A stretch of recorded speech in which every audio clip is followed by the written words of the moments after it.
కృష్ణా నదీ జలాల వివాదాల పరిష్కారానికి కమిటీని నోటిఫై చేసింది కేంద్రం. కేంద్ర జల సంఘం చైర్మన్ నేతృత్వంలో ఏర్పాటు చేసిన కమిటీలో 2 రాష్ట్రాలకు చెందిన జలవనరుల శాఖ ఉన్నత అధికారులు సభ్యులుగా పాల్గొన్నారు.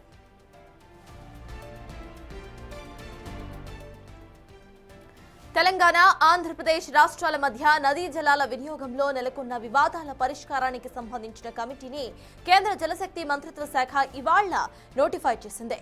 కృష్ణా జలాల వినియోగంపై ఇరు రాష్ట్రాల మధ్య ఇంకా వాదనలు నడుస్తూ ఉండటంతో ఈ మేరకు నిర్ణయం తీసుకుంది కేంద్రం.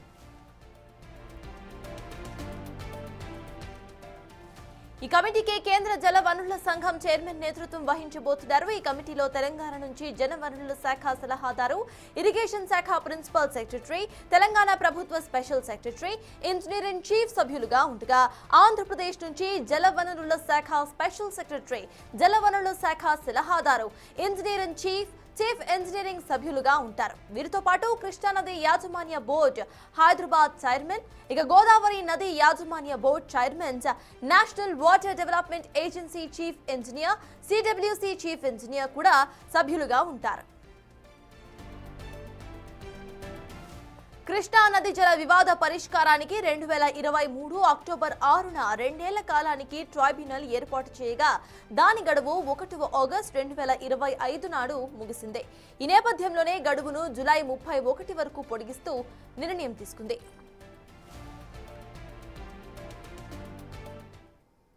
ప్రభుత్వానికి కృష్ణా నదీ జలాల వివాదాల పరిష్కారానికి కమిటీని నోటిఫై చేసింది కేంద్రం. దీనికి సంబంధించిన పూర్తి అప్డేట్స్ మా ప్రతినిధి శివ అందిస్తారు. శివ, చెప్పండి, కేంద్రం నుండి ఎవరెవరు హాజరు కాబోతున్నారు? ఈ మీటింగ్ ఎప్పుడు ఉండబోతోంది? అప్డేట్స్ ఏంటి శివ?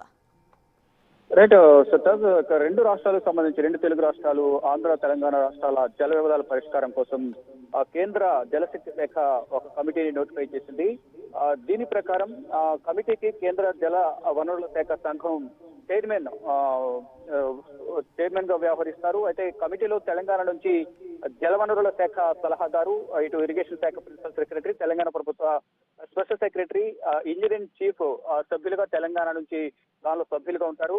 ఇక ఆంధ్రప్రదేశ్ నుంచి కూడా జలవనరుల శాఖ స్పెషల్ సెక్రటరీ, అలాగే సలహాదారు, ఇంజనీరింగ్ చీఫ్, అలాగే చీఫ్ ఇంజనీర్లు సభ్యులుగా ఉంటారు. గత కొంతకాలంగా కూడా 2 రాష్ట్రాల మధ్య ఈ జల వివాదం అనేది కొనసాగుతుంది. దీనికి సంబంధించి గత సంవత్సరం 2025లో కేంద్ర జలశక్తి శాఖ మంత్రి సిఆర్ పాటిల్ ఆధ్వర్యంలో ఇరు రాష్ట్రాలకు సంబంధించిన సీఎంలు, ఇరు రాష్ట్రాల ఇరిగేషన్ శాఖ మంత్రులు, ఇరిగేషన్ శాఖ అధికారులందరూ కూడా సమావేశమయ్యారు. ఆ సమావేశమైన సందర్భంగా ఇరు రాష్ట్రాలకు సంబంధించిన అధికారులను ఒక కమిటీగా ఏర్పాటు చేసి జల వివాదాల పరిష్కారానికి నిర్ణయం తీసుకుంటామంటూ కూడా గతంలోనే కేంద్ర జలశక్తి శాఖ ఒక నిర్ణయం తీసుకుంది. ఇద్దరికి కూడా దానికి సంబంధించి వివరణ కూడా కేంద్ర జలశక్తి శాఖ ఇరు రాష్ట్రాల సీఎంలకు, మంత్రులకు కూడా వివరాలు వెల్లడించింది. ఇక దీనికి సంబంధించి ఈ కృష్ణానది యాజమాన్య బోర్డు, అంటే ఎవరైతే నోటిఫై చేశారో దానికి సంబంధించి ఇరు రాష్ట్రాలకు సంబంధించిన ఇరిగేషన్ శాఖ అధికారులు, ఇంజనీర్లు దాంట్లో ఉంటారు. వీరితో పాటు కృష్ణానది యాజమాన్య బోర్డు కేఆర్ఎంబి, అలాగే సంబంధించిన హైదరాబాద్ చైర్మన్, గోదావరి నది యాజమాన్య బోర్డు జిఆర్ఎంబి, అలాగే దానికి సంబంధించిన చైర్మన్లు, నేషనల్ వాటర్ డెవలప్మెంట్ ఏజెన్సీకి సంబంధించిన chief engineer, central water committee chief engineer కూడా దీనిలో సభ్యులుగా ఉంటారు. ఇక్కడ తెలంగాణ, ఆంధ్రప్రదేశ్ రాష్ట్రాల మధ్య నదీ జలాల వినియోగంలో నెలకొన్న వివాదాల పరిష్కారానికి సంబంధించిన కమిటీ పనిచేయబోతుంది. కేంద్ర ప్రభుత్వం సహకార సమైక్య విధానంతో గత 11 ఏళ్లుగా తెలుగు రాష్ట్రాల మధ్య నెలకొన్న జల వివాదాల పరిష్కారానికి సంపూర్ణ సహకారాన్ని కేంద్ర ప్రభుత్వం అందిస్తుందంటూ కూడా కేంద్ర జలశక్తి శాఖ తెలియజేసింది. ఇందుకోసం ప్రత్యేక నివేదికలను ఏర్పాటు చేసి సమన్వయంతో పరిష్కారానికి ఒక బాట వేస్తున్నట్టు కూడా తెలియజేసింది. ప్రజెంట్ ఫర్ ఎగ్జాంపుల్ ఇటు కృష్ణా నదీ జలాలకు సంబంధించి కృష్ణా జల వివాద పరిష్కారానికి అక్టోబర్ 6, 2023న కేడబ్ల్యూడిటిని కృష్ణా వాటర్ డిస్ప్యూట్ ట్రిబ్యునల్ ను ఏర్పాటు చేసింది.